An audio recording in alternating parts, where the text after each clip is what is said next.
ibiro chiwne jopuonj mapachoka.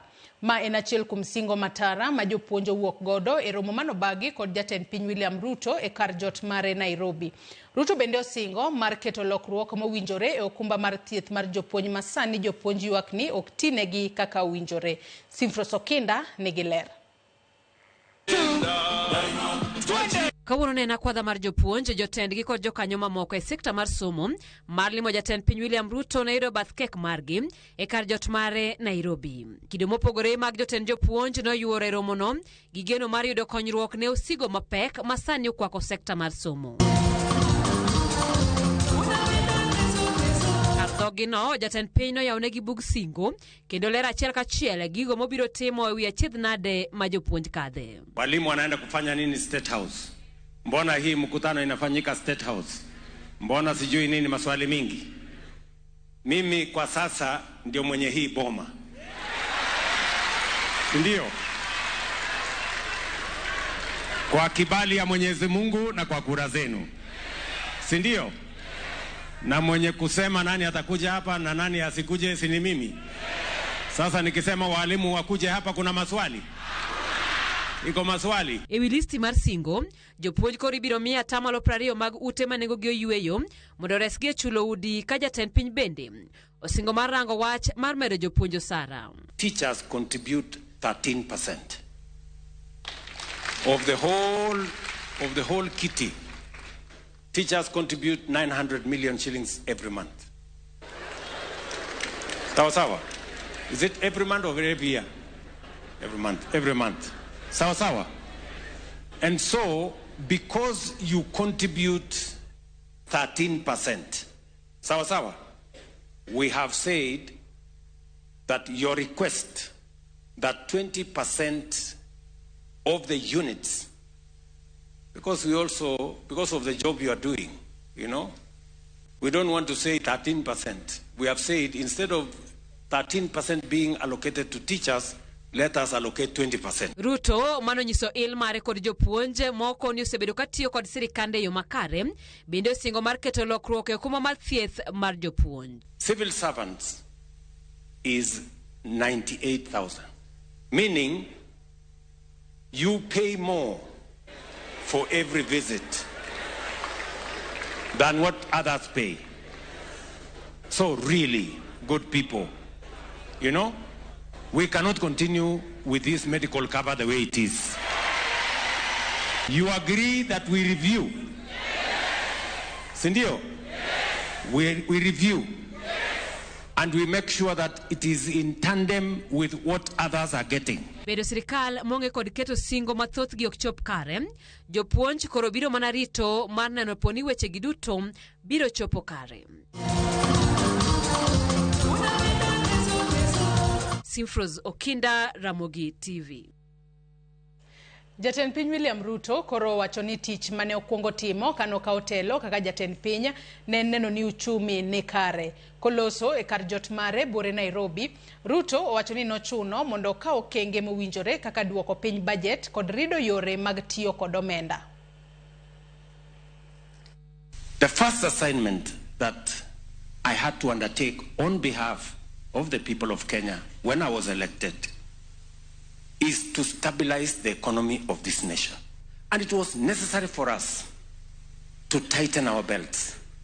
We cut back on our budget by 300 billion.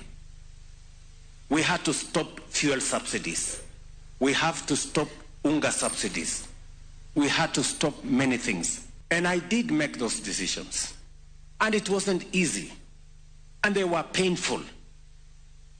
But friends, today, I can confidently stand before the teachers of Kenya, our professionals, and tell them, because of those decisions, our inflation has come down from 9.6, it's now 4.5. Our dollar foreign exchange reserves have grown from $5.7 billion. They have now doubled at $11.8 billion. IMF, 2 months ago, released a report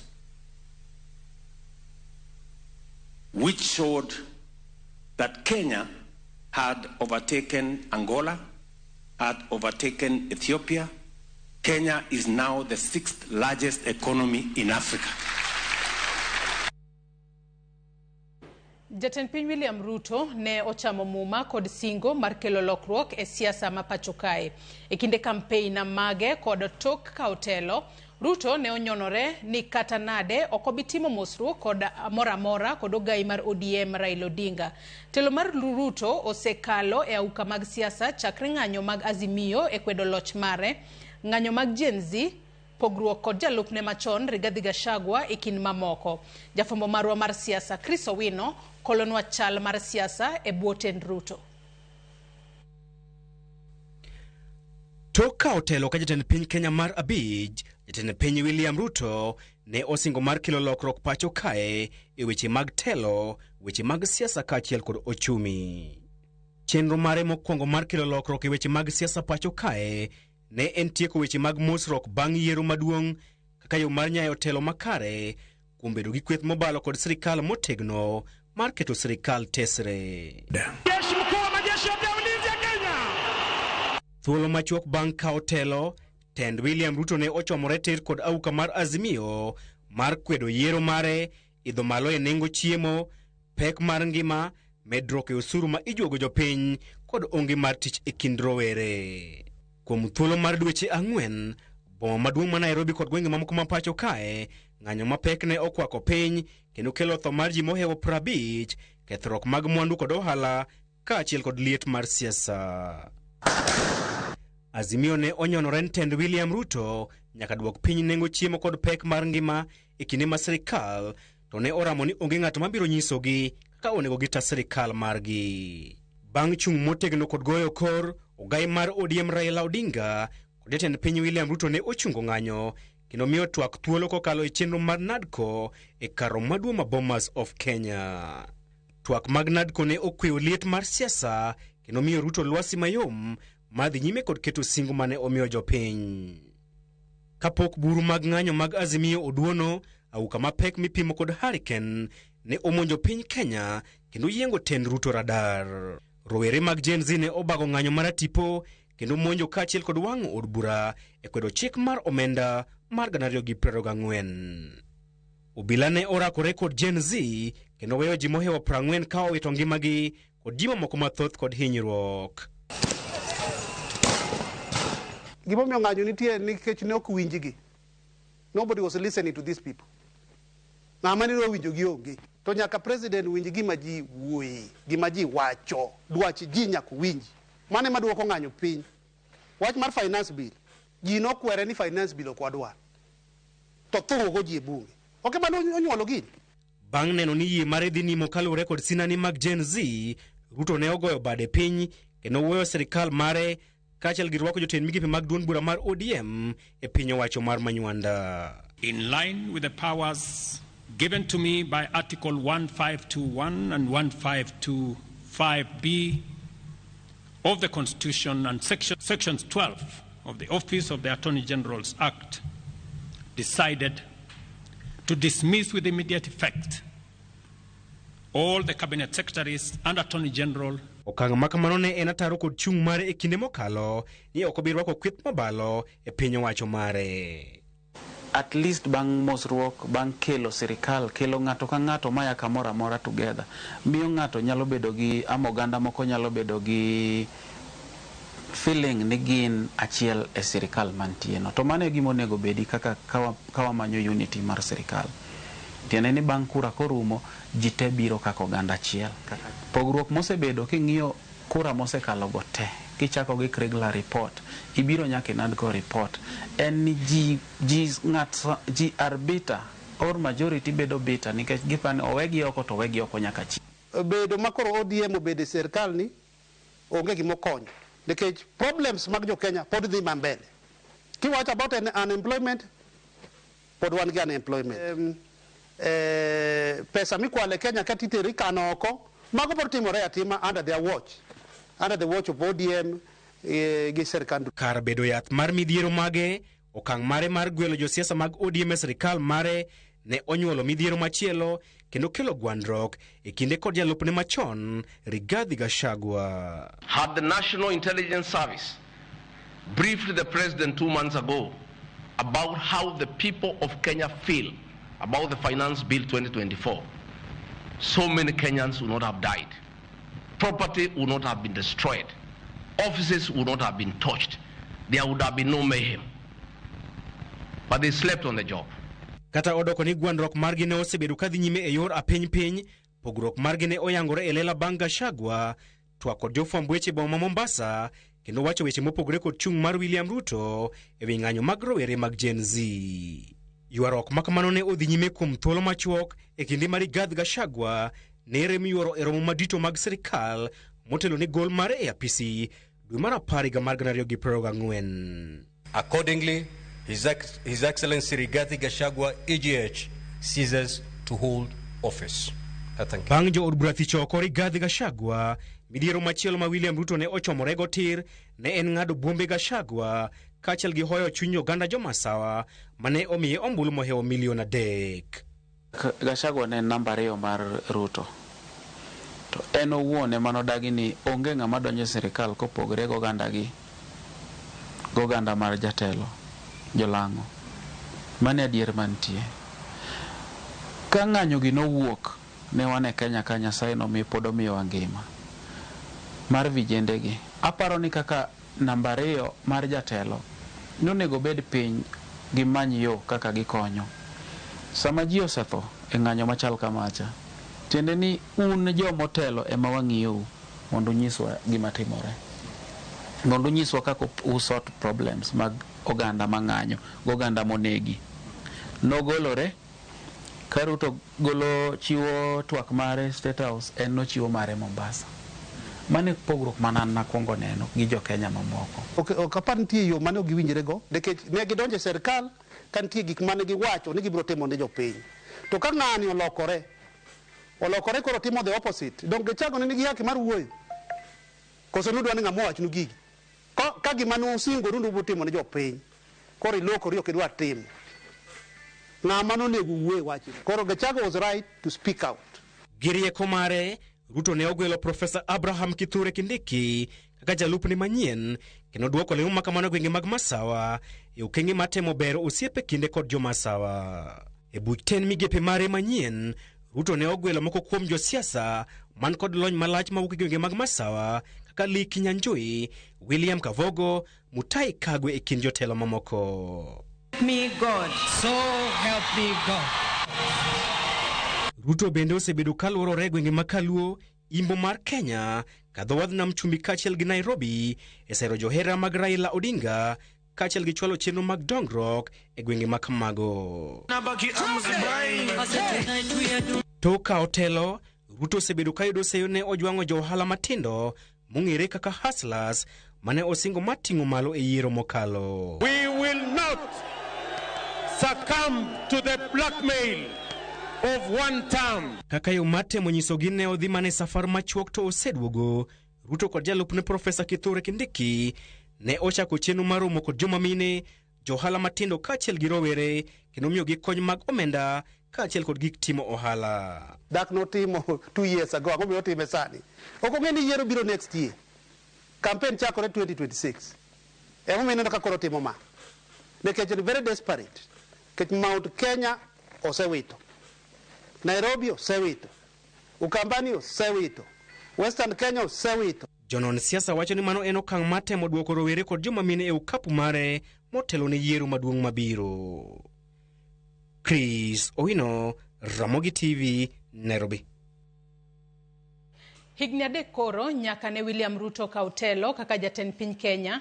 Thuolo ma jotend dini wacho ni kata obedo ni tend Kenya Kwanza osetemo goyo kang', pod nitie midhiero mokwako sectors mopogore opogore mowinjore rangi mar konyo Kenya sudo nyime. Kaka Efi Nyakidi lero, jotend dini go olero ni mibadhi e achiel kuom gigo mathiro dongruok mar piny Kenya. En romo manokelo kanyakla jotend din mag ute lamo mopogore opogore pachoka. Romo mabende ne gitwake wi chal mar piny Kenya. Kane giloso kod jofwambo, jotendingo wacho ni tend Kenya Kwanza kata obedo ni osetemo goyo kang'e higni 3 magisebede telo nyaka gichop singo mane gichiwo ne oganda jo Kenya mane achiel kuom gigo mane omiyo oganda jo Kenya ogoyo negi ombulu. Rem chopo singo go giwacho ni oseduoko piny yie mar oganda kuom sirikal. Of late, Kenya seems to have been left to their own means and have been subjected to high taxation and saddled with even more odious debt. Sadly, this has been to the detriment of the stability of our country and its people, as it has sparked costly protests, unrest, and large-scale loss of public support and confidence in the government. Nene owachnwa ni mogo bro dok piny kendo gik moko mang'eny bro dok piny to nyaka kawuono waseneno ka serikal osetemo. To kata kamano pod wajiwo mana serikal mondo temie moloyo nikech ngima tek kuom jok mwayalo ni injili. Sekta mar thieth ahinya to kuma mar thieth manyien mar SHA gilero ni osekwa kod mibadhi wira ni omenda mowinjore tigodo e bero chal mar thieth pachoka dhi ofuko jomoko. Gino magiwacho ni piny owacho nyaka donjre mar mako jogo kendo chwalo gi e doho kaka puonj ne jomoko. Wayudo ni jok moko ok nyal yudo thieth malong'o to mae biro nikech pesa monego bed ni en mar thieth dhi e yore mag mibadhi. Nitie jok man gi yore mag mibadhi mang'eny. Koro wakwayo sirikal bade duong' kendo bade bor. Ung'eyo jogo matimo gigo ma mibadhi konywa uru mondo konywa wabende mondo jowa oyud thieth e yo makare. Abuse of the system by unscrupulous individuals who are in cohort with corrupt officials in the Ministry of Health, among others.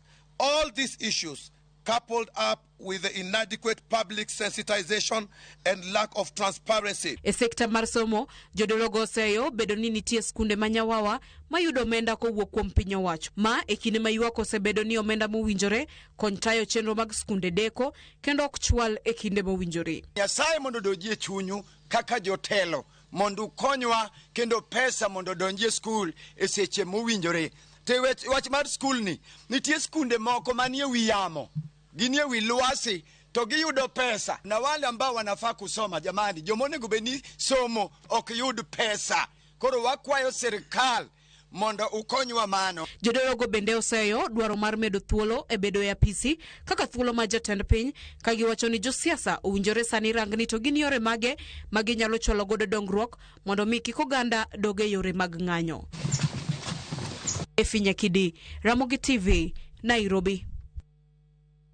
Anya kwa Ramogi Ajong wasoma nemo kukuom ote mauchwalonwa otieno makawuono kapok wadhi yweyo moro madundo. Bila shemotho, ngisa ka ini greetings Joyce, Aluo News, kendo amora. An chutho, amor kod ten Ruto, Kenya is bigger than individual. Wacho ni riwruok mare kod Raila okelo kwe mathoth. Anasiro kendo ariwo lwedo matek. Wacho ni problems mag Kenya ne nitie chakre chon. Ker achiel dak tieke. Ngisa ka ini mibadhi ema podi tek kodwa. China has the largest population in the world with 1.65 billion people to mibadhi tinie. All corrupt individuals should be hanged. Ote machielo mano ma Wilberforce Otieno bende wacho ka ino winjo chenro ngisa ka ini mosna mana jo North Kanyamkago te ka hotel negi kod jaduong' Dunya Owaga kod Ojowi Kisia. Ongisa ka ini kik wi wil ma okimoso na Liz Otieno hapo kando. Ero Liz ka umos kanye. Nyakora Ramogi Ajong wakaw yo madundo gi sani ka duogo taduogo kod twak e chenro mar mine wacho. Kik idhi mabor.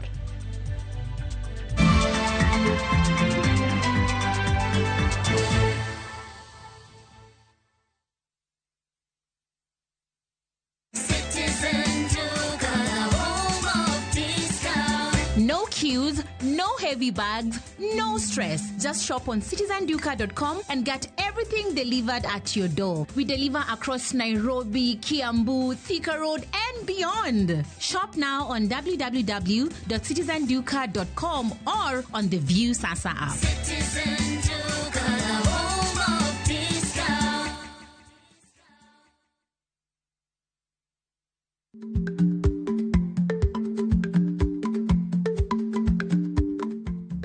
Icha gweno to ichao gwang'. Matiende ni, kapok ing'ado bura ewi wach moro amora, kuong inon ng'ama rach.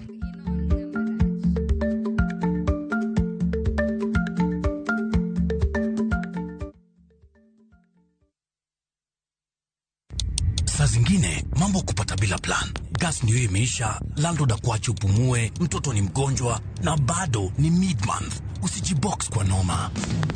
Piga *531# and sort your emergencies with my Mobi Civil Servant Loan, iwe usiku au mchana. Kama wewe ni civil servant, sasa uko sorted. Dial *531# and get up to 20,000 shillings and pay from your next payslip. No paperwork, no guarantors, no drama. Ni wewe tu na simu yako. Register now and see your limit in seconds. Built for Kenyan civil servants. My Mobi, iko sorted.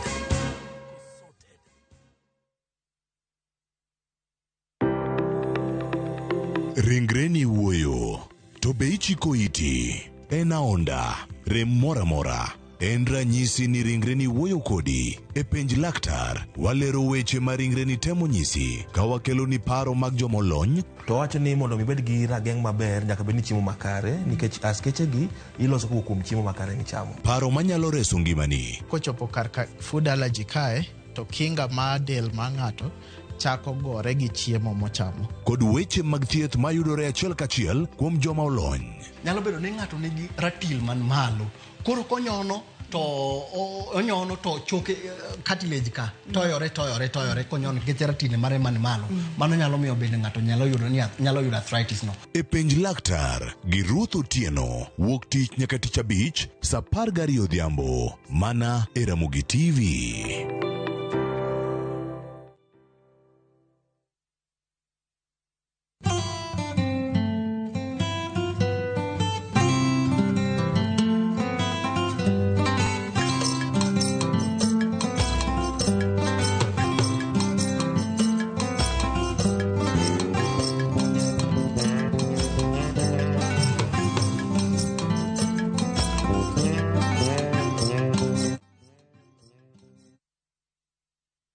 Introducing Wigo, your trusted ride. The ride with the most reliable, verified, efficient and transparent drivers. With fabulous cashback incentives for passengers, each trip on Wigo feels like an upgrade. Download Wigo from Play Store or App Store or SMS Wigo to 20425 and ride with confidence. Wigo, let's go.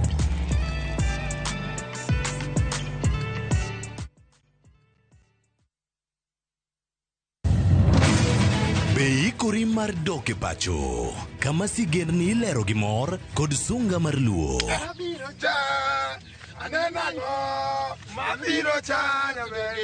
Chakre weche hera mamulo chuny, anyuola, time machon, nyaka sigen ni madongo mag kit anyuolawa mapakowa. Magi ok gin mana sinema, magi gin sigen ni magwa. Ka ok mana chikni, emomiyo koro sani wabedo kaka familia, kar nyamerwa. Dhok ma wawacho, koko mag nyierowa, kit luo kod sigendniwa nenore ayanga.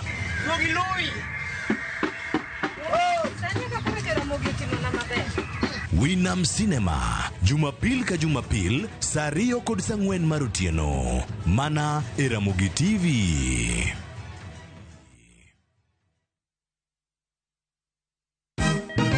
Siku njema huonekana asubuhi. Kabisa Nwari amangana gao. Seti him. Chamige. We museo. Kenya nzima tunasema jambo Kenya. Wax, tiki, taka. Twende sana my people. Hapa ndo nyumbani kwa muziki wa Afrika Mashariki na malezi ya vipaji. Sasa tuko tayari ku drive on. Mibibi na mijize. Leteni porojo sasa. Kwa habari za kuaminika kutoka kila pembe ya nchi. Are you ready? Leo kati ya Ingwe na Gor Serikali. Hapa ndio home. Radio Citizen, radio number 1. Radio number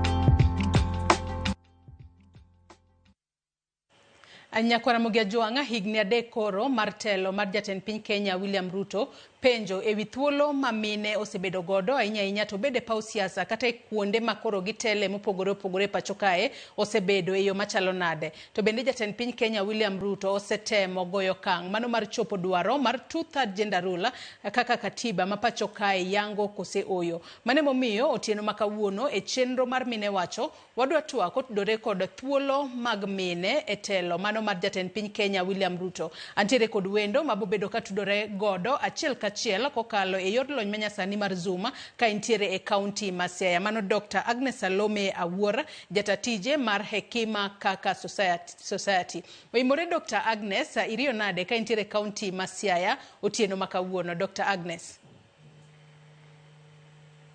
Ariyo maber ahinya, erokamano ahinya Joyce kuom luonga e studio kawuono mondo wawuo gima timore. Siaya ji ngima, koth chwe, wamor wagoni Nyasaye erokamano. Machiegni ahinya twak marwa mar mine wacho otieno makawuono Dr. Agnes higni adek koro nyaka ne jatend piny Kenya William Ruto donje apisi. Onyalo wacho ni osegoyo kang' mane ahinya to mano e chopo dwaro mar 2/3 gender rule kata mar neno ni ochop kit chwecha mano maromre ahinya to obede welo mage kata e thuolo mopogore opogore mosebedo ka ochiwo ne joma mine. Dr. Agnes. Joyce, the 2/3 gender rule and enshrined in our constitution in Article 27 of the 2010 Constitution of Kenya. The provision ma article timo eni ka iyiero ji ok en mine kende kata committee yote moyier, there has to be a 1/3, 2/3 gender. Kagin ka goyier kamati mar chuo ariyo kata chuo adek nyaka dhako achiel bedi. Kagin mon adek nyaka dichuo achiel bed kanyo.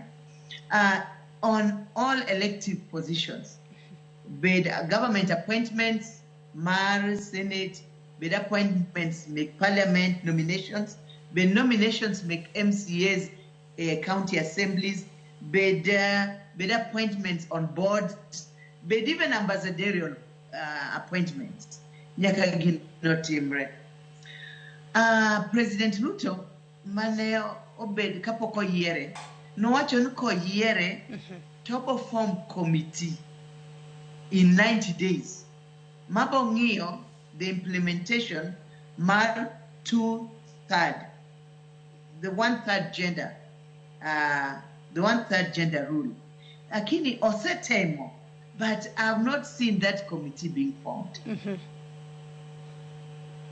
Dr. Agnes kiwacho nosetemo, jatend piny Kenya William Ruto osetemo yo machalo nade mar mondo mi one ni joma mine ochwalo negi thuolo maromre kod mago mag chuo ahinya to e sirikande higni adek koro nyaka ne ochak bedo jatend piny e pacho kae. Dr. Agnes.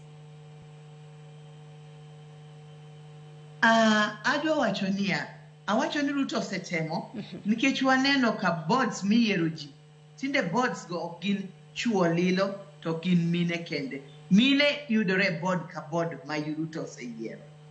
Gima timore kobet yo mar ambassadorial gi magi to pod wan gi question mark.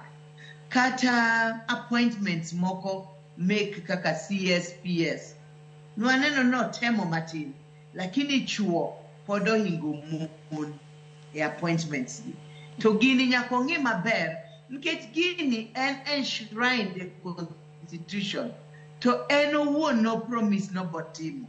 Mae higa mar adek kora kian obotimo higa mar 4 nikech higa mar 4 to irwachopo to higa mar 4 Kenya ka en ga campaign kora kia gima obotimo between now and 2027. Iwacho kanyo makare ahinya Dr. Agnes to ka wadhi mana mapiyo piyo kalore network maro e chenro mar mine wacho man mana kod thuolo matin to nyaka watem mar mondo mi wamaka ne moko kuom giga ahinya to mago mamulo joma mine e telo mano mar jatend piny Kenya William Ruto. E kinde mane jatend piny Kenya William Ruto timo kisera mare mar ombulu wanyalo wacho ni jogo mane omula ahinya gin joma mine matindo ma kata joma mine maloko hilni matindo mago miluongo kanyo kod wanyalo wacho ni mago ma kinde mathoth waluongo kaka ni mama mboga. To e kinde mane jatend piny Kenya William Ruto timo campaign bang'e to nobiro kod agulu mano mar Hustler Fund. Wanyalo wacho ni agulu ni mano mar Hustler Fund ma jatend piny Kenya William Ruto nobiro godo. Adiera bose konyo joma mine ahinya to mago maluongore kanyo ni mama mboga magine mane wanyalo wacho ni ne gin jogo ma jatend piny Kenya William Ruto ne lomba ahinya e kinde kisera mar ombulu mare. Dr. Agnes. Joyce kanyo iwacho maler kabisa. Jatend piny miluongo ni William Ruto kata Dr. William Ruto kako pakore nikech en jatelo mantie gi PhD e Kenya ka. Nowacho nobomako lwet mama mboga. To Joyce adwa lero e studio ka ni mama mboga go ok gin mon mokosomo. Inyalo yudo ka ng'ato nitie gi master's degree to usa lot. Ng'ato nitie gi PhD to usa lot nikech pok noyudo tich. And it is true kanyo to jatend piny ofail mama mboga. Nadwaro sirikal mar Ruto ni obedie jabodaboda achiel gi kata mama mboga achiel kata e keng mar biashara kata gender. Bikoro wawacho ni kutenda na kusema adiera. Lakini kanyo to jatend piny olwaro wa piny because joma ng'eny moyiere kombego they are elites. To nyaka sani pane ang'o mowinjo bed ni timo mar mondo mi e thuolo mano ma odong'ni mar mondo mi wane kod jiw joma mine ahinya nyata e thuolo ma jatend piny Kenya William Ruto pod odong' godo kapok otieko tam mare mokwongo kaka jatend piny. Dr. Agnes. The company advisors make president. Nyocha waneno ko yier mang'eny nyaka pinywa mag luoka e benomi tije make advisors go. To kata jatendo baba miluongo ni Raila Amolo Odinga ochunga ahinya e 1/3 gender rule. En advisor sani mar the president. Gine broad-based government. Onego puodhie ni Ruto ite ni parie mama mboga. Parie jo boda. Parie mon manochiungo kinyi kapango ni line. Kawacho ni nyaki lo. Kore kwa wach 2 term. Nikech 1 term kamon boko yudo gimoro. Wabe chunywa uri. And there are women who are professionals, maonge godfathers, katagi godmothers, who deserves sit in the boards, who have insight, manyalo miyo gik mabeyo, manyalo bet PSS, manyalo bet kata ambassadors, manyalo bet CSS. To kama mamo chungi, mtie telo madhi maber. Nye uru kaka wanga tiyo umapith.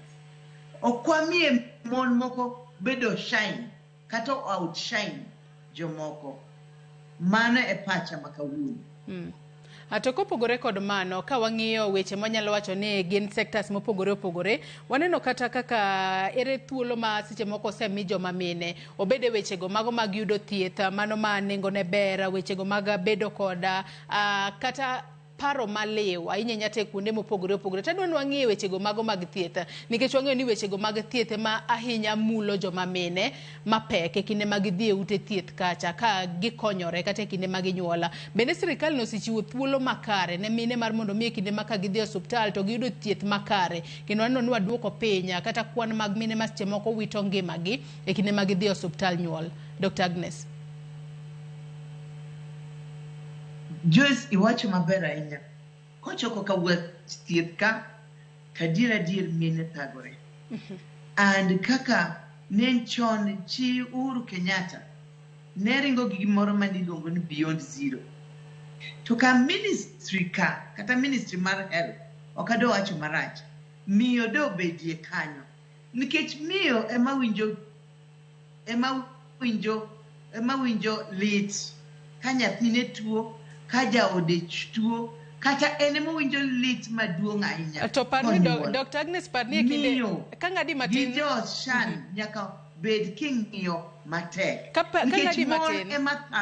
ng'adi matin Dr. Agnes parni jatend piny Kenya William Ruto noyiero ng'ama miyo mokwongo kaka jatend migawo mochung' ne wechego mag thieth kapok notimo lokruok ne buch ten migepe mare. Ne ber kumedo keto ng'ama miyo kanyo kose nikech wang'eyo ni nogol ng'ama miyo eka oketa ng'ama oken miyo. Joyce, adwa ng'adi matin.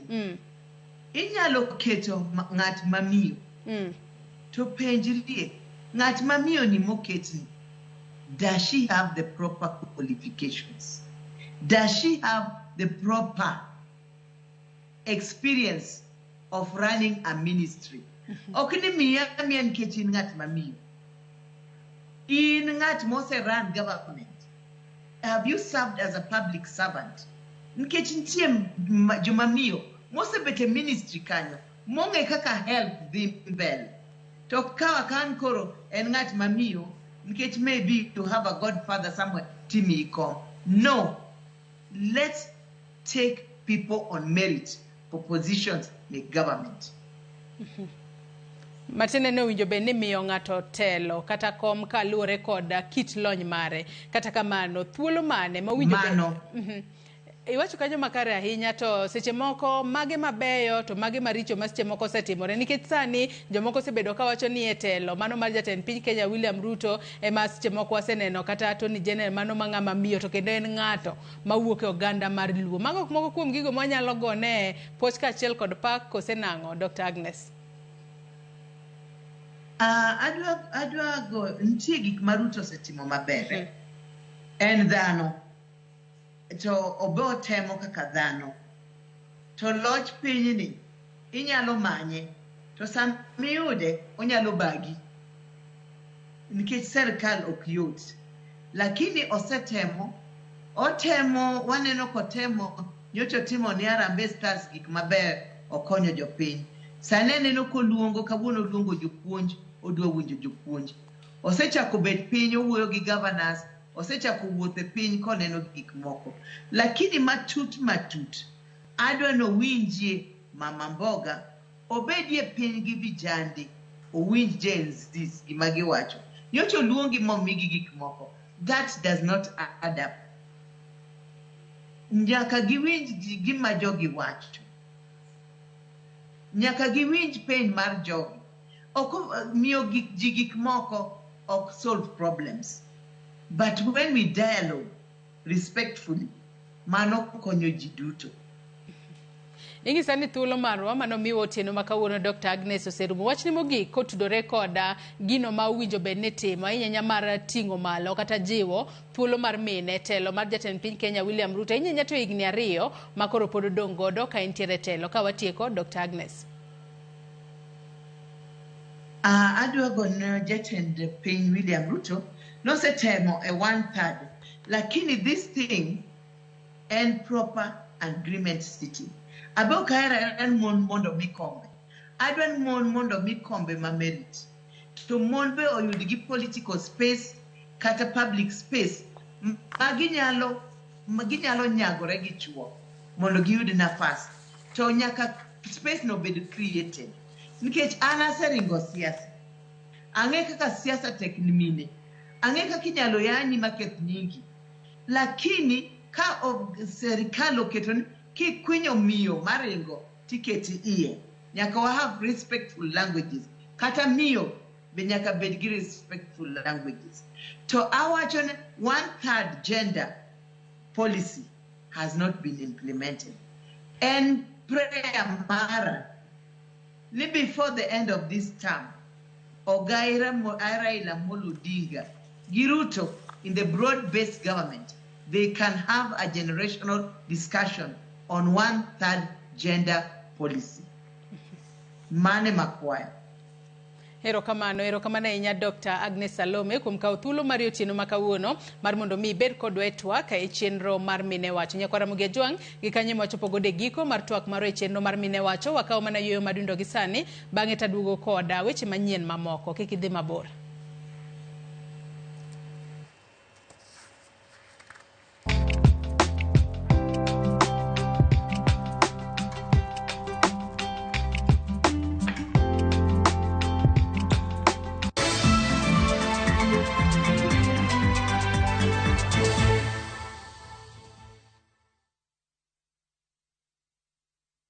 When the crowds are gone, Diani feels like it's yours alone.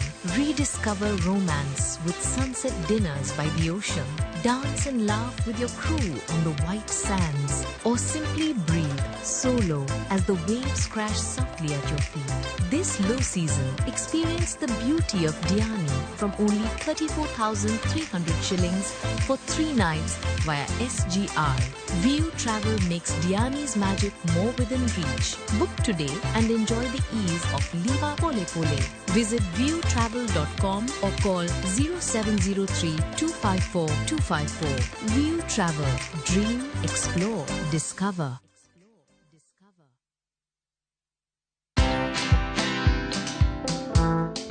Nobody worships quite like Africa. Cause all my life you have been faithful. Oh, yes, it has. I'm a real person. I go through real trials and tribulations like anybody else. I just happen to have a microphone in my hand, you know, at certain times. I've been married now for 41 years, only by the grace of God, because me and my husband submit to the word of God, you know. But have we had challenges? Yes, we've had challenges. Watch this exclusive CeCe Winans interview only on Citizen Digital. Download the Citizen Digital app or visit www.citizen.digital and find the Citizen Originals portal. Kenya's #1 app, Citizen Digital.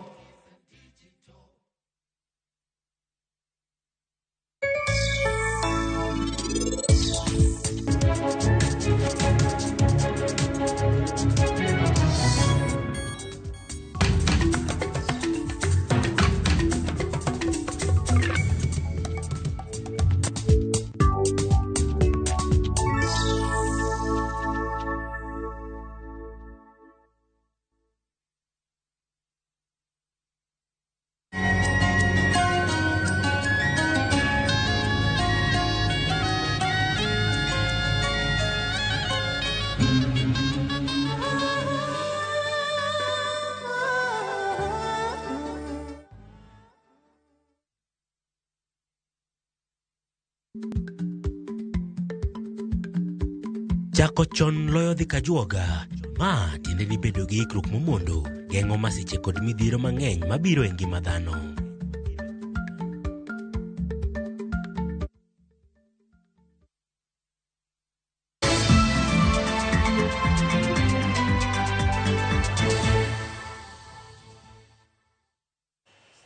Machiegni kendo nyakwara Mugia Jong wadhi mbele kod weche manyiena magoimore. Duond bura mar ODM timo ikruok ne nyasi mar hingo higni 20 nyaka ne chak duond burano. Nyasi ma ichan bagi e kaunti ma Mombasa e kind tarik 10 nyaka tarik 12 dwe mar 10 higani. Jaluk jakom mar ODM kendo gavana ma Mombasa Abdul Swamad Nasir manotelo ne romo mar kamiti mar chano nyasi no e boma ma Mombasa wacho ni nyasi go biro kelo kanyakla jokanyo duto mag ODM moriwo nyaka jogo mane ochako duond burano higni buora mokalo. Ndalo adek mar nyasi no biro riwo romo mar rawere mabiro kelo kanyakla rawere duto mar nyiso talanta maggi, romo mar wakeini mar dhialo tinga mar wakeini e tego demokrasia kod tuke magadhula. Motelo ne nyasi maduong' mibiro bagi Mombasa, nyasi moko ibiro bagi e kaunti ma Wajir kod Migori. On the schedule of events, in addition to the women's event, to the event of the youth, we will also be having an event for persons with disability. Our PWD League will also be having an event as part of these celebrations. This is a rebirth of our party for now and in preparation for the 2027 elections. And I want to urge all Kenyans to join us in this celebration, and we are going to have also celebrations before the main celebration. We are going to have events in Wajir on the 20th of this month, and we are going to have a huge event for that region of Nyanza on 26th in Migori. Then we come to now to the ocean. And after we've been able to finish that event on that particular Saturday, we'll be having a very, very exclusive dinner with the founding members, those who are currently alive, and we're going to have founding members. Bad migao mochung'ne kedo kod landruok mar kute mag ayaki e pacho kae, National Syndemic Disease Control Council NSDCC, ka otenore kod apisi mar jaod bura ma kaunti ma Migori ochako chenro mag jiwo kenge mar kedo kod midhieche adek ma juko rawere ma oting'o mako iye ma ohiu, gamo kute mag ayaki kod lwenje mag kit chwech ma bende ong'ere kaka triple threats. Jafwambo marwa e kaunti ma Migori George Juma nigi ler mathoth. Kaunti ma Migori achiel kuom kaunti e piny Kenya ma pod kuonda were mathoth gamo iye ma ohiu ka lwenjego mag kit chwech kaachiel kod gamo kute mag ayaki. Lipot ma ogol kod migao mathieth e kaunti ma Migori yango ni maromo 20% mag jogo madhi nyuol e osiptende gin rawere manyiri ma gitin ne 18 ka bende malo 50% mag jogo eko magamo kutego mag ayaki e kaunti ma Migori gin rawere. Wakelo tiegruok ma wuoyo kuom gima waluongo gi dho ngere ni the triple threat. E pacho ka kawuono gini endi osebedo chandruok maduong' ne jowa. Koro duto nwa register mondo wabed group achiel mondo wawuoth e sub county ka sub county, gweng' ka gweng', dhot ka dhot, kwagore gi wach mar triple threat. E higa mar 2013 kwanda were mane ogamo kute mag ayaki ne omedre kod 1.1% ka ipimo kod higa mar 2012 mane omedore kod 0.9% e kaunti ma Migori. Apisa mochung'ne kedo kod landruok mag kutego mag ayaki e gwego mag Nyanza e bwo bad migaono mar piny owacho mong'ere kaka National Syndemic Disease Control Council Steve Oyugi wani landruok mag kutego mag ayaki pod nitie malo to ahinya sub counties kaka Nyatike e kaunti ma Migori. Kawuono ni iyudo ka iye mohiu Nyatike e Migori ka kawuono ni malo. Awendo bende king'iyo to sudo koro okwan maber omiyo kwa chak lweny nigi sani e kadi wanyale. Woman rep mar kaunti ma Migori Fatuma Mohamed wachni okenge nyaka koro med jiw mar reso rawere kuom weche adekgi masani koro ketho ngimagi. Sigand nyinam nwachako mondo wagore gi gik matimore sani gi miluongo ni triple threat. Omiyo kwariwore kanyakla wadwa gore gi wach mar ich mahiu, gi wach mar HIV mamako nyithindo manyien, gi gik matimore mar goyo mon gi mar goyo chuo mondo waduok gini piny ni koro nyaka waked kodgi kwariwore kanyakla. Fatuma jiwo jonyuol kaachiel kod piny owacho mondo koro med wuok oko kendo keto kenge mar kedo kod landruok mag kutego mag ayaki mako iye mohiu kaachiel kod lwenjego mag kit chwech. You find condoms being given freely, but we cannot get sanitary pads freely. So I'm urging the government, this is a serious issue affecting our girls. But again, we need to empower our families. We need to empower the women. Because when a woman is empowered, even if she happens to have a problem in the family, she has a way of income to sustain her children. Wan jonyuol nyithindo mako iye, nyithindo gamo tuo, to nyithindo ok nyal somo nikech gima kamano. Wan kaka mine ka koro nyathi osegamo ich kata nyathi osebedo gi tuo, chunyi dhi dang'ni, to kendo joma chuo koro ng'e mana ni ne mipuonjo nyathi gima kamano. Wan joma tindo kata wan jo pikipiki wan ema itudowa gi weche mag ich kaachiel kod weche mag nyombo moyiu. Medruok mag midhieche adekgi bende ong'ere kaka triple threat koro studi kod weche mopogore opogore ma oting'o chan e kind oganda. George Juma, Ramogi TV, Migori. E boma ma Kisumu mana kaka e bombe mamoko pachoka, bodaboda en yor wuoth mathoth oganda tiyogo e chopo kuonde ka kuonde kata e chwalo mwandu mekgi. Kata kamano, joriemb apiko sani loko kit apiko magitiyo godo kowuok e mago matiyo gi mauta ka gidhi e mago matiyo gi teko stima. Kopogore gi bedo ni apiko go kungo omenda e wi jiwo yuto, bende gikonyo e rito alwora, gino makoro kelo twak e wi kama wuoth ma pachoka ochomo. Jafwambo marwa Millicent Adhiambo rango kaka apiko ariyogo piem e chiro kendo kaka joriembo nenogi e yore mopogore. Kuom higni duto, apiko matiyo gi mauta, ahinya to petrol, ema osebedo ka itiyo godo kende e kor gwenge kod bombe ma pachoka. Kata kamano, kido moro manyien sani molo mos ka onge koko, omuol kendo oler, nengone bende yot. Mano, apiko matiyo gi teko stima. Okinyi kar saa 3 mar onyango. Waromo gi Steve Onyango Okumu, jariemb apiko. Steve ne oloko kit apiko motiyo godo kowuok e matiyo gi mauta nyaka e matiyo gi teko stima. Steve wacho ni okang'ni ok nokao mana nikech lokruok e lony kod riekni masani, to kaka yor duoko chien pek mar ngima kod achiedh nade mane okaloe. Nariembo pikipiki mar mafuta kuom higni madhi 3. Nariembo mar ng'ato.